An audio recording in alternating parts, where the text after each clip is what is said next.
Alpha காதலன் அத்தியாயம் 27. விளையாடுகிறாள் என நினைத்தவனுக்கு அன்று காலையே அமோகமாக ஆரம்பித்தது.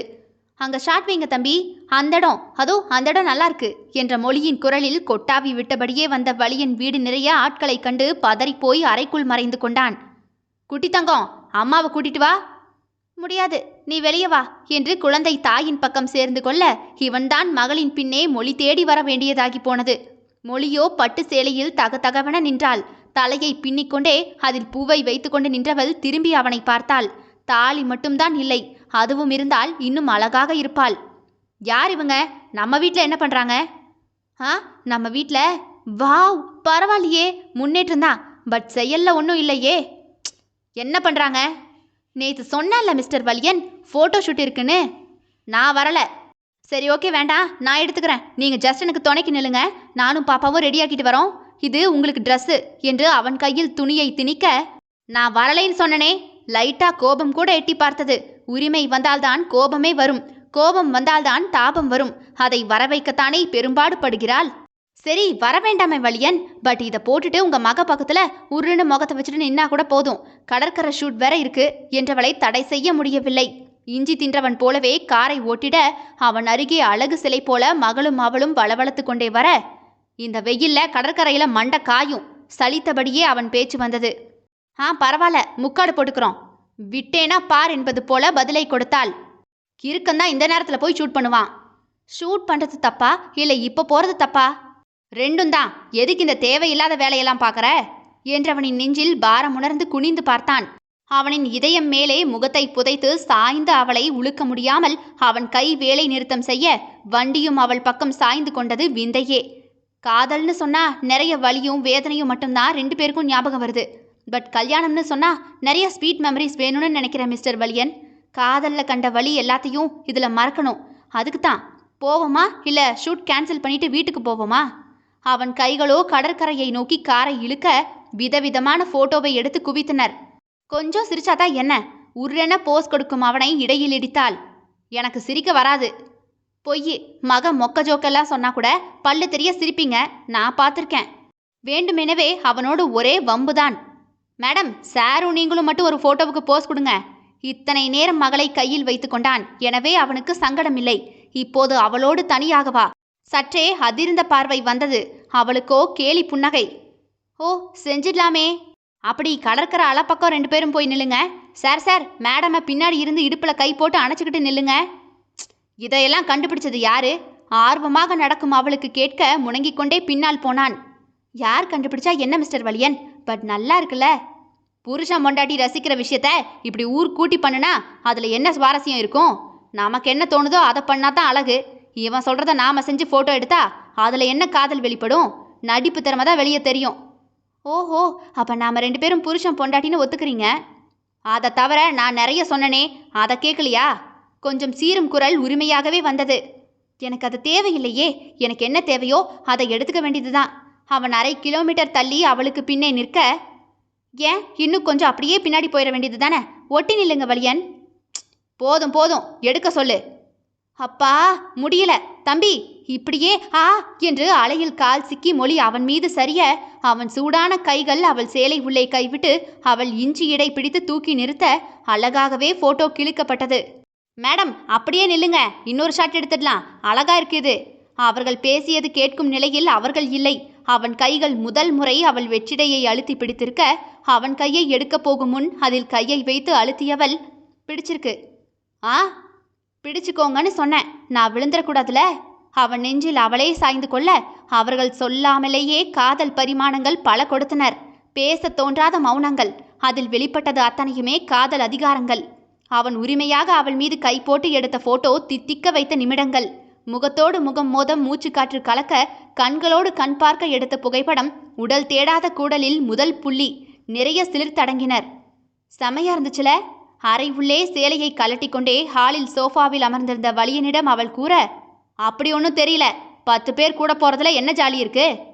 ஓஹோ, அப்போ அடுத்த வாட்டி நீங்களும் நானும் மட்டும் போகலாம். அதற்கு அவனிடமிருந்து சத்தமே இல்லை. எங்கே போனார் இவரு?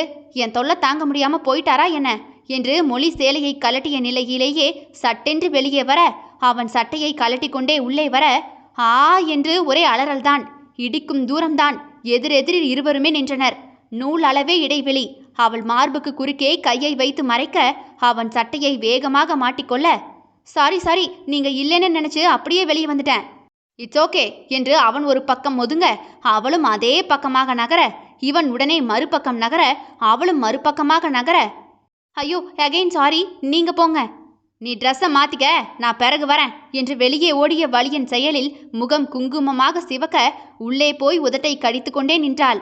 என்ன நினைக்கிறாருன்னு ஒண்ணுமே தெரியலையே, எப்படி அவர் மனசு அறிகிறது என்று யோசித்தவள் திடீரென ஞாபகம் வந்தவளாக அவன் பூட்டி வைக்கும் அலமாரி பக்கத்திலேயே ஓடிப்போய் பார்க்க சாவி அதில்தான் இருந்தது. வேக வேகமாக அதை களைத்து போட்டு தேட இந்த வருட டைரி அதில் இருக்க அதை எடுத்துக்கொண்டு ஆசையாக வந்து படுக்கையில் அமர பல பக்கம் வெற்று தாள்களாகவே தான் இருந்தது. மாற்றான் மனைவியை பற்றி எழுத ஒன்றுமில்லையே. என்னது இது, பிளாங்காவே இருக்கு. சை, இதுலயும் எதுவும் தேரலையே என்று சலித்து கொண்டே டைரியை தூக்கி கிடாச தரையில் விழுந்த டைரி நடுப்பக்கம் திறந்து கொண்டது. அவனுக்காக அவன் பிள்ளையை சுமந்தேன் என்று சொன்னாலே அந்த நாளுக்கான டைரியின் பக்கம் அது. ஏதோ எழுத்து தென்பட மொழி ஓடிப்போய் அதை தூக்கி எடுக்க, போன உயிரை திரும்பி தந்து விட்டாய், இனி நான் பிழைத்துக் கொள்வேன், அவ்வளவு எளிதாக மறந்துவிட முடியாது, நீ என்னை தேடி வந்த இந்த அழகிய நாளை, ஐ லவ் யூ மொழி என்று இருக்க, ஐயோ என்று சிறு பிள்ளை போல துள்ளி குதித்தாள் சந்தோஷத்தில். அவள் தனக்கானவள் இல்லை என்றதும் அவளை பற்றி பேசவோ எழுதவோ எதுவுமே இல்லை என்று அவன் வாழ்க்கை போல வெற்றிடமாகவே அந்த டைரியும் இருந்திருக்க, அவள் எனக்கானவள், எனக்காக காத்திருக்கிறாள் என்று புரிந்ததோ அன்றே அன்றே மறுபடியும் தன் காதலை தொடங்கியிருந்தான். முதல் முறை பரிதாப தோல்வி காதலில் அடைந்தவன் அல்லவா, இம்முறை எளிதாக எதையும் ஏற்றுக்கொள்ள முடியவில்லை. இந்த காதல் நிலைக்குமா நிலைக்காதா என்று பயம். தன்னை விட எல்லாவற்றிலும் உயரமுள்ள வரதனை அழைத்து கொண்டு வந்து முன்னால் விட்டான். அப்போதும் கூட சொன்னாலே நீ போதும் என்று. சத்தமே இல்லாமல் அவன் காதல் மனம் குதூகலித்ததை இவள்தான் அறியவில்லை. அடுத்தடுத்த பக்கங்கள் மொத்தமுமே அவன் காதல் கணாக்கள் தான். பரவாயில்லையே, டீசெண்டா லவ் கவிதையெல்லாம் எழுதியிருக்காரு. தாள் இன்னும் தாண்ட தாண்ட ஐய என்று முகத்தை மூட வைத்தது சென்சார் கவிதைகள். அவள் எனக்கே எனக்கு என்று அறிந்த நாட்களில் பச்சை கவிகள் கண்ணை சிவக்க வைத்தது. உன் மலரை என் இதழ் தேடும் நாள் என்னாலோ என்பது போல பல கவிதைகள். அதற்கு கீழே விளக்கப்படம் வேறு. சீ என்று கைகள் நடுங்க டைரியை கீழே போட்டுவிட்டாள். உள்ளம் சில்லிட நகத்தை கடித்தாள். அந்த படத்தில் அவன் படுத்திருக்க, அவள் அவன் சொன்னது போல இருக்க, அதை நினைத்தே அடிவயிற்றில் கனம் வந்தது. வேண்டாம் வேண்டாம், இதற்கு மேல் படிக்காதே என்று மனம் கூற கையோ மீண்டும் டைரியை புரட்டியது. அதற்கு மேல் கவிதைகள் எல்லாம் அவளை தாறுமாறாக உணர்ச்சி பொங்க வைத்தது. அப்படின்னா புரியலையே, இதுக்கு படம் இருக்கா என்று புரட்டி புரட்டி பார்க்க வைத்த கவிதைகள் பல. அந்த கவிதைக்கு படம் வரையும் முன்பாகவே அவள் வந்துவிட அதை மூடி மறைத்து வைத்து விட்டானே. குட்டி தங்கம் தூங்கிட்டாளா? அவன் அரவம் கேட்டு வெட்கம் வந்த முகத்தை சரி செய்து கொண்டவள், தூங்கிட்டா. ஓ, இன்னைக்கு நான் வெளியே படுத்துக்கிறேன்.